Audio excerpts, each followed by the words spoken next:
El mercado para la libertad, de Morris y Linda Tannehill. Traducción y narración por Jorge Truco. Edición El Blog del Tucu. Parte 2. Una sociedad de laissez-faire. Capítulo 8. La protección de la vida y la propiedad. Puesto que el hombre tiene derecho a la vida, tiene derecho a defender esa vida. Sin el derecho a la defensa propia, el derecho a la vida es una frase sin sentido. Si un hombre tiene derecho a defender su vida contra la agresión, también tiene derecho a defender todas sus pertenencias, porque esas pertenencias son los resultados de su inversión de tiempo y energía, en otras palabras, su inversión de partes de su vida, y por lo tanto son extensiones de esa vida. Los pacifistas niegan que el hombre pueda moralmente usar la fuerza para defenderse, aduciendo que el uso de la fuerza física contra cualquier ser humano nunca es justificable en ninguna circunstancia. Sostienen que el hombre que usa la fuerza para defenderse se rebaja al mismo nivel que su atacante. Habiendo hecho esta aseveración, no ofrecen evidencia alguna basada en hechos que pueda demostrarla. Simplemente la toman como un principio arbitrario, como un estándar dado por el que todo lo demás debe ser juzgado. Decir que todo uso de la fuerza es malo es ignorar la diferencia moral entre el asesinato y la defensa propia, o equiparar las acciones de un asesino enloquecido con las de un hombre que defiende su vida y la de su familia. Este punto de vista tan absurdo, aunque supuestamente basado en un principio moral, en realidad ignora por completo el principio moral de la justicia. La justicia requiere que uno evalúe a otros por lo que son y trate a cada persona como objetivamente se merece. Quien tiene un sentido intransigente de justicia otorga su respeto y admiración a los hombres virtuosos y expresa su desprecio, condena y oposición racional hacia los hombres cuyo comportamiento es perjudicial para la existencia humana. Objetar verbalmente una agresión y al mismo tiempo someterse sin violencia a ella es el comportamiento de un hipócrita, cuyos dichos y acciones son diametralmente opuestos. De hecho, la hipocresía es la única protección real del pacifista contra su código moral. Ignorar el principio de justicia es castigar el bien y premiar el mal. El pacifismo alienta a todo matón a persistir en sus métodos violentos, aunque el pacifista desee devotamente lo contrario. Los deseos no crean realidad. El comportamiento pacifista enseña al agresor que el crimen efectivamente reditúa y lo alienta hacia más y mayores agresiones. Esta aprobación de la injusticia es inmoral, y porque es inmoral, también es impracticable. Una sociedad libre, integrada por pacifistas, aun si pudiera llegar siquiera a existir, tendría corta vida. Una sociedad semejante de ovejas indefensas estaría involuntariamente llamando a todos los lobos del mundo para venir a comer a su costa. La justicia es indispensable para la perpetuación de una sociedad libre. Dado que la negativa del pacifismo a oponerse activamente a la injusticia es inmoral, de ello se desprende que cada hombre tiene no solo el derecho, sino la obligación moral de defender su vida y su propiedad contra la agresión, toda vez que le sea factible hacerlo. Esta es una obligación personal porque solo el individuo mismo puede saber precisamente qué es lo que valora, cuánto lo valora y de qué otros valores está él dispuesto a desprenderse con el fin de defenderlo. El hecho de que la defensa propia sea una responsabilidad personal no significa que todo hombre deba convertir su hogar en una fortaleza armada y portar un revólver cada vez que salga de su casa. El cuidado de la propia salud es también una responsabilidad personal. Ciertamente, ningún otro es responsable de ver que yo me mantenga sano. Pero esto no significa que cada individuo deba tomar cursos extensos en la Facultad de Medicina, construir su propio hospital o ser cirujano de sí mismo cada vez que necesite una operación. Un hombre asume sus responsabilidades ya sea ocupándose él mismo del asunto o si esto es imposible o impracticable, contratando a algún otro para que lo haga por él.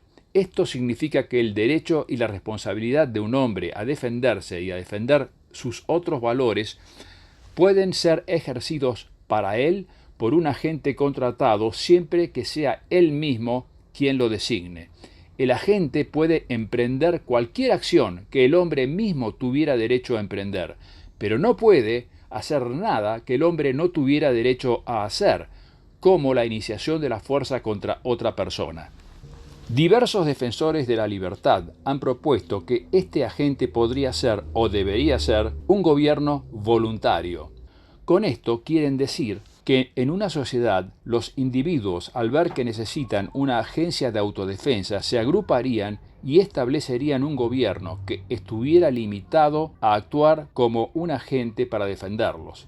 Cada uno de ellos entonces accedería a renunciar al uso de la fuerza de represalia por cuenta propia, excepto en situaciones de emergencia, y permitiría que el gobierno lo defendiera y fuera el árbitro final en cualquier disputa que pudiera tener.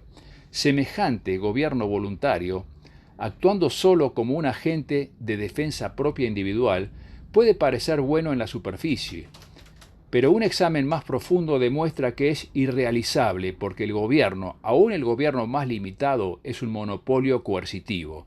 Una institución no puede ser al mismo tiempo coercitiva y voluntaria. Incluso si lograra sostenerse sin cobrar impuestos y no obligara a la gente a comprar sus servicios, igualmente tendría que prohibir la competencia en su área o dejaría de existir como gobierno. Este gobierno voluntario estaría en la misma posición que un almacenero que le dijera a la gente de su pueblo: ustedes pueden voluntariamente comprarme a mí los comestibles. Ustedes son libres de no comprármelos a mí si no quieren, pero no pueden comprárselos a ningún otro. Un gobierno voluntario, por lo tanto, defendería a sus ciudadanos obligándolos abierta o sutilmente a renunciar a defenderse a sí mismos y a comprarle protección solo a él. En este punto, los ciudadanos estarían seriamente en una situación de necesitar a alguien que los defienda de sus defensores. El derecho a la defensa propia y la responsabilidad de defenderse a sí mismo van de la mano. Un hombre puede entrar en una transacción voluntaria, contratando a alguien para que cumpla esta tarea por él, pero no puede ceder la responsabilidad a un monopolio coercitivo y seguir siendo libre de ejercer su derecho.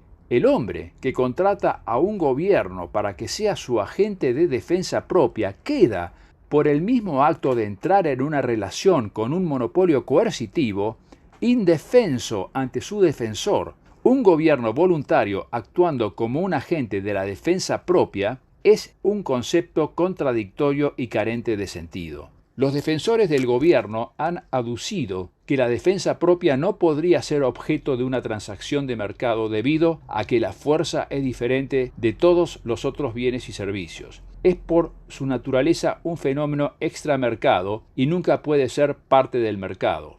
Basan esta afirmación en dos factores. Cuando la fuerza es usada, 1. El intercambio no es voluntario, y 2. No hay beneficio mutuo para los involucrados en el intercambio. El error de esta afirmación surge de la incapacidad de distinguir entre la fuerza iniciada y la fuerza de represalia. Un fenómeno de mercado es un intercambio voluntario de bienes y o servicios que no implica el uso de la coerción contra nadie por parte de las partes que intervienen en la transacción. Es cierto que la fuerza iniciada no es y no puede ser nunca un fenómeno de mercado porque actúa para destruir al mercado. En cambio, la fuerza de represalia no solo no actúa para destruir el mercado, sino que refrena a los agresores que lo destruirían y o les exige reparaciones. Cuando un individuo usa la fuerza de represalia por cuenta propia, su acción, por supuesto, no es un fenómeno de mercado, como tampoco es un fenómeno de mercado cuando arregla su propio automóvil. Pero si contrata a un agente para que lo proteja usando la fuerza de represalia si es necesario, esta acción es un fenómeno de mercado, así como lo sería la contratación de un mecánico para arreglar su automóvil. Por ejemplo, supongamos que un acuñador de moneda privado, muy trabajador, cree que puede ser atacado y su negocio asaltado.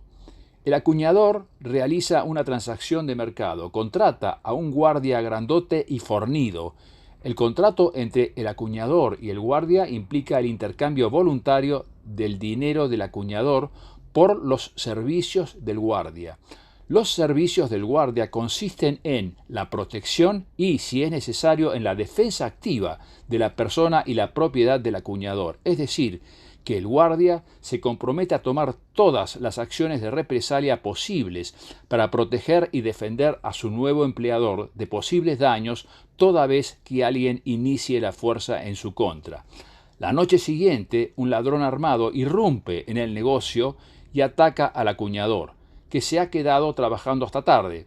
El guardia rechaza con éxito el ataque mediante el uso de la fuerza de represalia y captura al ladrón. Al hacerlo, el guardia cumple, en esta instancia particular, su acuerdo contractual con el acuñador. Es obvio que la fuerza de represalia usada por el guardia es parte de un fenómeno de mercado en virtud de su contrato con el acuñador. Aquellos que sostienen que la fuerza no es un fenómeno de mercado consideran el intercambio de fuerza entre el guardia y el ladrón en forma completamente aislada de las demás circunstancias del caso. Son culpables de sacarlo de contexto. Es cierto que el intercambio entre el guardia y el ladrón no es voluntario y que no hay ningún beneficio mutuo que se derive de él. De hecho, ni siquiera es un intercambio en el sentido del mercado. El intercambio que sí es un fenómeno de mercado es el del dinero del acuñador por los servicios del guardia. Este intercambio es voluntario. Hay un beneficio mutuo para ambas partes de la transacción, y ninguna de ellas inicia el uso de la fuerza física contra nadie. La relación entre el acuñador y el guardia es claramente un fenómeno de mercado, un intercambio voluntario de valores que no implica el uso de la coerción contra nadie por parte de los participantes de la transacción. Aunque la fuerza per se no es un fenómeno de mercado, la contratación de un agente para la defensa propia sí lo es. El argumento de que la fuerza nunca puede formar parte del mercado es tan poco claro que no tiene ningún significado inteligible. En una sociedad de laissez-faire no habría fuerzas policiales gubernamentales, pero esto no significa que las personas se quedarían sin protección, con excepción de la que podrían proveerse por sí mismas. El mercado siempre se orienta hacia la satisfacción de las necesidades de los clientes al mismo tiempo que los empresarios buscan innovaciones que les sean rentables. Esto significa que de las empresas privadas surgirían agencias de defensa, algunas de ellas quizás de las agencias de detectives privados más importantes en la actualidad. Estas compañías ya han demostrado su capacidad para proveer un servicio eficiente y satisfactorio tanto en la protección de valores como en la detección de criminales. En comparación o contraste con una fuerza policial gubernamental, ¿cuán bien podría una agencia de defensa del empresariado privado desempeñar sus funciones? Para responder esta pregunta, primero hay que determinar cuáles son las funciones de una agencia de defensa privada y las de una fuerza policial gubernamental. La función de una compañía de servicios de defensa privada consiste en proteger y defender la persona y la propiedad de cada uno de sus clientes de la fuerza iniciada o cualquier sustituto de la fuerza iniciada. Este es el servicio que las personas buscan al contratarla, y si la agencia de defensa no puede proveer este servicio igual o mejor que sus competidores, perderá sus clientes y quedará fuera del negocio. Una compañía de servicios de defensa privada que compitiera en un mercado libre no podría usar la fuerza para retener clientes. Si intentara obligar a las personas a tratar con ella, lo único que lograría es impulsarlas a comprar protección de sus competidores y se autoexcluiría del negocio. La única manera en que una compañía de servicios de defensa privada puede ganar dinero es protegiendo a sus clientes de la agresión, y ese propósito de lucro garantiza que esta será su única función y que la desempeñará bien. Pero ¿cuál es la función de una fuerza policial gubernamental? En las dictaduras es obvio que la fuerza de policía existe para proteger al gobierno. La escasa protección, si así se la puede llamar, contra los matones privados que se les da a los ciudadanos es solo para mantener a la sociedad en un equilibrio estable, de modo que los gobernantes no sufran sacudones que los saquen de sus cómodas posiciones. Y por supuesto, los ciudadanos no están protegidos contra su gobierno en absoluto. Suele afirmarse que en los países democráticos la función de la policía es proteger a los ciudadanos. Sin embargo, en realidad la policía no protege a las personas, excepto a los funcionarios públicos de alto rango, por ejemplo el presidente. Solo aprehende y castiga a algunos de los criminales después de que un acto de agresión ha sido cometido. Si usted sospecha que un matón está planeando asaltar su casa, la policía le dirá: lo sentimos, pero no podemos hacer nada hasta que un delito haya sido cometido. Solo después de haber sido robado y golpeado puede usted llamar a la policía para que entre en acción. Y luego, si capturan al matón, ellos ni siquiera le harán pagar por la atención médica que usted haya recibido. Ellos solo se limitarán a encerrarlo por un tiempo en una escuela del crimen, donde aprenderá a hacer el trabajo de robarle a usted con más éxito la próxima vez. Aún así, se dice que la policía efectivamente protege a los ciudadanos honestos de una manera indirecta, ya que su sola presencia disuade el crimen, aunque los índices de criminalidad en rápido aumento están comenzando a hacer que la gente se pregunte acerca de esto también. Pero esta teoría no toma en cuenta el hecho de que las prohibiciones gubernamentales impuestas por la policía crean mercados negros, y los mercados negros fomentan el crimen organizado en gran escala. Véase el capítulo 11. Un mercado negro no es otra cosa que un área normal del comercio que ha sido prohibida por el gobierno, por lo general con el pretexto de cuidar a la gente, quien es presumiblemente demasiado estúpida para cuidarse a sí misma. Las personas que comercian en un mercado negro simplemente están haciendo lo que nunca les debería habérsele prohibido hacer en primer lugar. Ellos están negociando por bienes y servicios que creen que aumentarán su felicidad sin tomarse la molestia de pedirles permiso a los políticos y a los burócratas. Pero un mercado negro, aunque no hay nada intrínsecamente malo con los bienes que son comerciados, es un mercado prohibido. Y esto hace que sea riesgoso. Debido al peligro, los individuos pacíficos son expulsados de esta área prohibida del comercio, y los hombres violentos, que se animan a correr riesgos en aras de los altos beneficios, son atraídos hacia ella.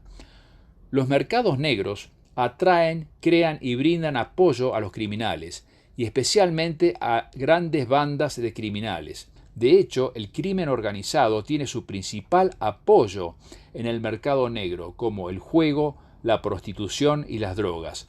Al hacer cumplir las leyes que prohíben a los hombres comerciar pacíficamente a su antojo, la policía crea un entorno social que fomenta el crimen. El ladrón de poca monta, que es atemorizado por la policía, es sobrepasado con creces por el jefe mafioso que gana millones en el mercado negro de la prostitución y el juego, actividades plagadas de violencia a causa de las prohibiciones del gobierno.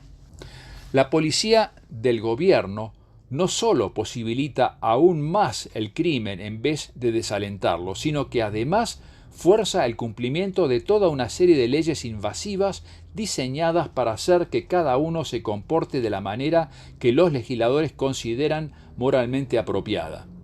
Procura que a usted no le esté permitido ensuciar su mente con pornografía, sea esta lo que fuere, ni siquiera los tribunales están demasiado seguros, o ensuciar la mente de otras personas por aparecer en público demasiado ligero de ropas. Trata de evitar que usted experimente los peligros imaginarios de la marihuana. En la década del 20 lo protegían del alcohol, pero eso ya no es más una prohibición. Y que incluso regulan el matrimonio, el divorcio y su vida sexual. No, la policía no ofrece al ciudadano protección alguna contra semejantes invasiones a la privacidad. Está demasiado ocupada haciendo cumplir las leyes invasivas. Tampoco lo protege contra las numerosas violaciones gubernamentales de sus derechos. Si usted trata de evitar ser esclavizado por el servicio militar obligatorio, la policía ayudará al ejército, no a usted. La policía impide el establecimiento de un sistema de defensa empresarial privado y eficaz, el cual podría ofrecer a sus clientes una protección real, incluyendo la protección contra los gobiernos. De hecho, a menudo le impide a usted protegerse a sí mismo, como ocurre en la ciudad de Nueva York, incluso en las zonas con mayor índice de criminalidad, donde a las mujeres se les prohíbe llevar dispositivos eficaces de defensa personal. Las pistolas, las navajas de resorte, los aerosoles de gas lacrimógeno, etc., son ilegales. Los criminales, por supuesto, hacen caso omiso a estas leyes, pero los ciudadanos pacíficos son eficazmente desarmados y dejados a merced de los matones. Además de no proteger a los ciudadanos ni de los criminales privados ni del gobierno, de hacer casi imposible que los ciudadanos se protejan a sí mismos, de fomentar la criminalidad mediante la creación de mercados negros y de invadir la privacidad con leyes morales estúpidas e inútiles, la policía además obliga a los ciudadanos a pagar impuestos para mantenerla.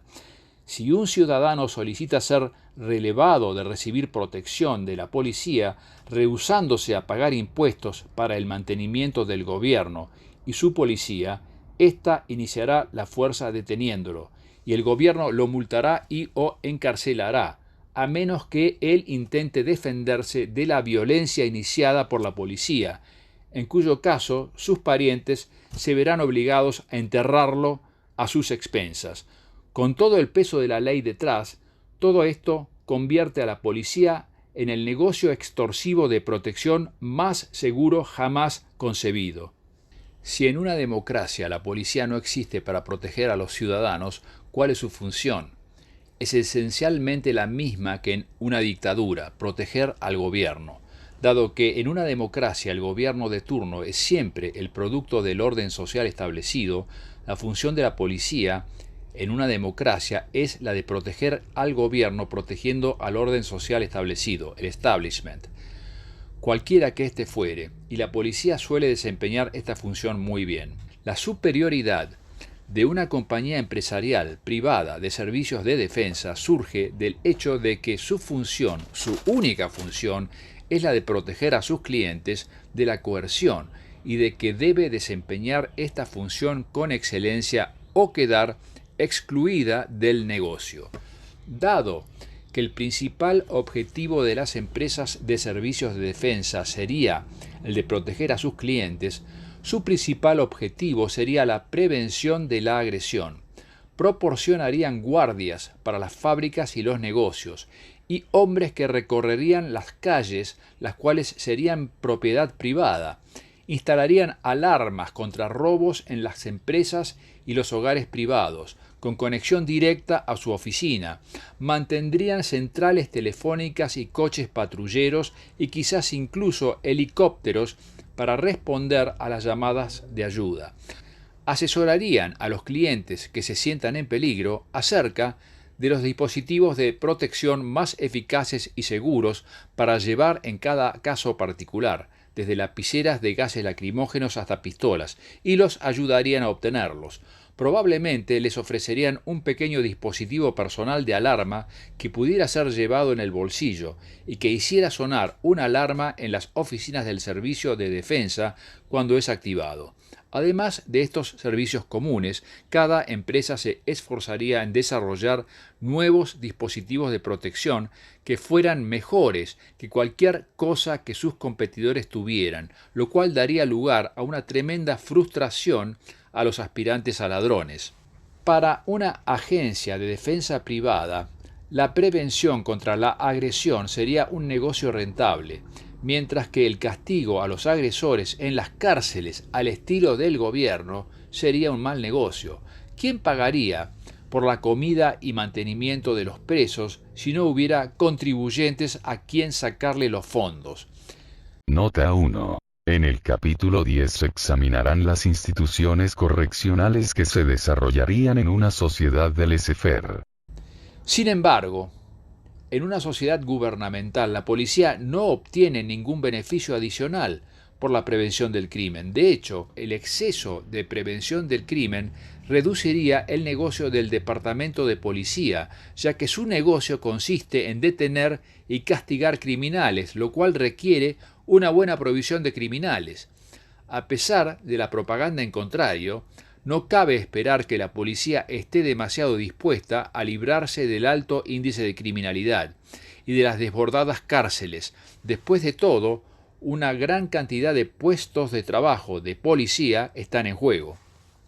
Pero dado que ninguna cantidad de protección, por excelente que sea, puede evitar totalmente la agresión, las empresas de servicios de defensa tendrían que estar preparadas para lidiar con la fuerza iniciada y el fraude.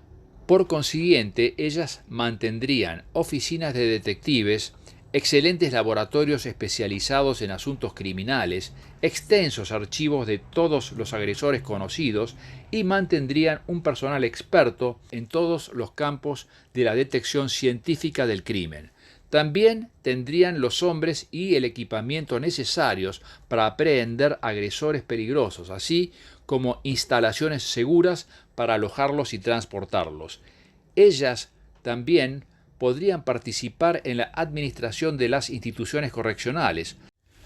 Todos estos servicios no solo serían eficientes y eficaces, a diferencia de los que nos son impuestos por la policía gubernamental, sino también considerablemente más baratos.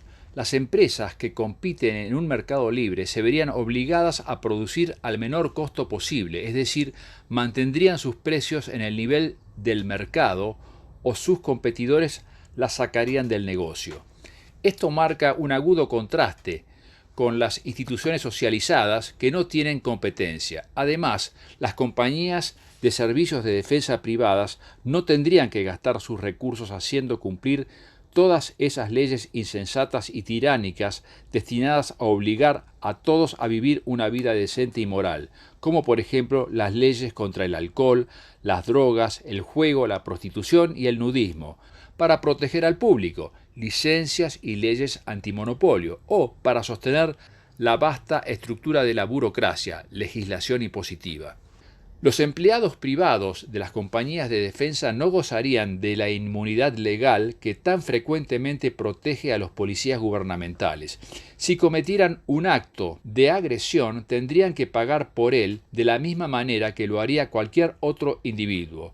Un detective del servicio de defensa que golpeara a un sospechoso no podría esconderse detrás de un uniforme del gobierno o refugiarse en una posición de poder político superior. Las compañías de servicios de defensa no tendrían mayor inmunidad en cuanto a tener que pagar por actos de fuerza iniciada o de fraude que los panaderos o los fabricantes de escopetas. Para una plena prueba de esta afirmación, ver capítulo 11. Por eso, los gerentes de las compañías de servicios de defensa despedirían rápidamente a cualquier empleado que mostrara alguna tendencia a iniciar la fuerza contra cualquiera, incluyendo los presos. Mantener dicho empleado les resultaría peligrosamente caro. El trabajo en una agencia de defensa no implicaría una posición de poder sobre otros, como sucede con una fuerza policial del gobierno, de modo que no atraería a la clase de personas que disfruta ejerciendo poder sobre otros, como sí ocurre en la fuerza policial. En realidad, una agencia de defensa posiblemente sería el lugar peor y más peligroso para los sádicos.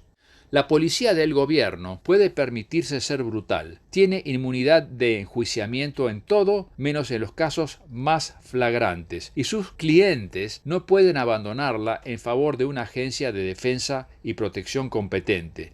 Sin embargo, en un mercado libre, para una empresa de servicios de defensa, ser culpable de brutalidad sería desastroso. La fuerza, aún la fuerza de represalia, siempre sería utilizada solo como último recurso, nunca primero, como es el caso de la policía del gobierno. Además de las agencias de defensa mismas, existe un tipo de negocio que tiene un particular interés en la protección de los valores y la reducción al mínimo de la violencia agresiva, y que, en una sociedad de laissez-faire, tendría una conexión natural con el negocio de la defensa. Se trata de la industria de los seguros. El interés de las compañías de seguros en el negocio de defensa tiene dos razones principales. 1. Los actos de violencia agresiva representan gastos para las compañías de seguros. Y 2. Cuanto más segura y pacífica sea la sociedad, mayor producción de valor habrá. Y cuanto mayor producción de valor haya, más cosas habrá que requieran cobertura de seguros, lo cual significa mayores ventas de pólizas de seguros y mayores beneficios, el principal negocio de las compañías de seguros. Además, la preocupación de las compañías de seguros por un entorno seguro y pacífico es extensible a toda la economía, es decir, su interés se extiende tan lejos como se extienda o pueda extenderse su mercado. En una sociedad de laissez-faire, las compañías de seguros venderían pólizas que cubrirían a los asegurados contra pérdidas resultantes de cualquier tipo de coerción. Estas pólizas serían populares por la misma razón por la cual lo son las pólizas contra incendios o las de seguro de automotores. Proporcionarían un medio para evitar el desastre financiero resultante de crisis inesperadas. Dado que las compañías de seguros no pueden permitirse asegurar riesgos altos a las mismas tasas que cobran a sus demás clientes, las pólizas de seguro probablemente especificarían ciertas medidas de protección estándar que el asegurado debería tomar para poder comprar la póliza a las tasas más bajas, como alarmas antirrobo conectadas a la oficina de la empresa de servicios de defensa, por ejemplo. Las pólizas también podrían establecer que el asegurado deba comprar su protección contratando a una agencia de defensa que cumpla con los estándares de la compañía de seguros, para así evitar que recurra a una agencia de defensa ineficiente o de dudosa reputación por un precio bajo, dado que cuenta con la compañía de seguros para compensar cualquier pérdida que la ineficacia de la agencia le cause. Un hombre que está asegurado contra la coerción podría llamar a una compañía de defensa en busca de ayuda ante cualquier emergencia cubierta por la póliza, y su seguro pagaría la cuenta. Incluso si un hombre no tuviera seguro contra la coerción ni contrato con ninguna compañía de defensa, si fuera atacado por un ladrón, cualquier agente de una compañía de defensa que estuviera cerca lo ayudaría y después le pasaría la factura. No es más que un problema similar al que representa una emergencia médica. A las víctimas de accidentes siempre se las lleva con urgencia al hospital y se les brinda atención de emergencia, independientemente de que puedan pedir ayuda o pagar por recibirla. Las víctimas del ataque de un ladrón serían socorridas por las compañías de defensa de manera muy similar, no solo por respeto a la vida humana, sino también porque sería buena publicidad para las empresas de defensa involucradas. Debido a la estrecha conexión entre los seguros y la defensa, probablemente algunas de las compañías de seguros más grandes crearían sus propias agencias de servicios de defensa con el fin de ofrecer a sus clientes la conveniencia de comprar todas sus necesidades de protección en un mismo paquete.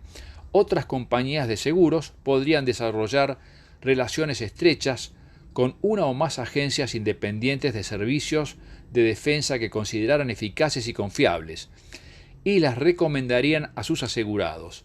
Esta estrecha afinidad entre los seguros y la defensa proporcionaría un control muy efectivo sobre cualquier agencia de defensa que tuviera ganas de traspasar los límites del respeto por los derechos humanos y de usar su fuerza coercitivamente, o sea, de una manera no defensiva.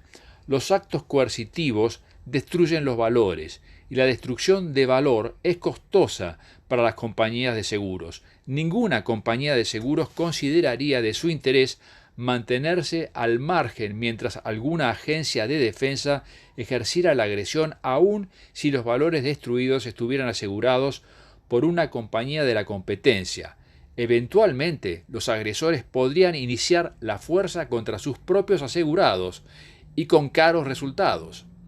Las compañías de seguros, aún no teniendo el recurso de la fuerza física, podrían ser un factor muy eficaz para poner de rodillas a una agencia de defensa indisciplinada a través del boicot y el ostracismo comercial. En una sociedad de laissez-faire industrializada, la industria de los seguros es de vital importancia, especialmente para el comercio y la industria, que son el segmento más importante de la economía y los mayores clientes de cualquier servicio. De hecho, a cualquier compañía de defensa le sería difícil sobrevivir si las principales compañías de seguros se negaran a venderle seguros no solo a ella, sino a cualquiera que tratara con ella. Este boicot acabaría con la mayor parte del mercado de la compañía de defensa en poco tiempo, y ningún negocio puede sobrevivir por mucho tiempo sin clientes. Una agencia de defensa no tendría manera de romper un boicot como este mediante el uso de la fuerza. Cualquier acción de amenaza o agresión hacia las compañías de seguros involucradas no harían más que extender el boicot, dado que otras compañías e individuos tratarían de mantenerse lo más alejados posible de la agencia coercitiva. En una sociedad de laissez-faire, donde los individuos son siempre libres de actuar en su propio interés racional, el arma no puede triunfar sobre la mente. Las compañías de seguros, por supuesto, se mostrarían renuentes a emprender un boicot semejante, porque sería molesto y probablemente les haría perder algunos clientes. Esto significa que no tomarían ese curso de acción a menos que pudieran demostrar claramente que la agencia de defensa en cuestión está realmente en falta. Si no pudieran demostrar su culpabilidad, el boicot podría volverse en contra de ellas, y ellas mismas habrían así cortado la rama sobre la que estaban sentadas. Pero donde hubiese evidencia incontrastable de un intento coercitivo, su temor a nuevas agresiones tarde o temprano superaría su cautela, y llevarían a cabo una investigación, reunirían todos los hechos y tomarían una posición determinada. Por supuesto, los medios de comunicación estarían ansiosos por la historia y serían de gran ayuda en la difusión de la palabra. Las poderosas compañías de seguros, con sus vastos y variados recursos y su interés especial en cuanto a la protección de los valores y la reducción al mínimo de la violencia agresiva, actuarían como un control natural sobre las agencias de servicios de defensa. Otros controles semejantes serán analizados en el capítulo 11. Este es un ejemplo de cómo el mercado, cuando es dejado sin trabas, se mueve constantemente hacia una situación de máximo orden y productividad. El mercado tiene incorporado su propio mecanismo de equilibrio, que le permite funcionar automáticamente de manera fluida, con los mejores resultados a largo plazo para cada individuo pacífico. Este mecanismo también funcionaría en el área de la protección de los valores, como lo hace en cualquier otra área del mercado. El gobierno equivale simplemente a poner arena en los engranajes.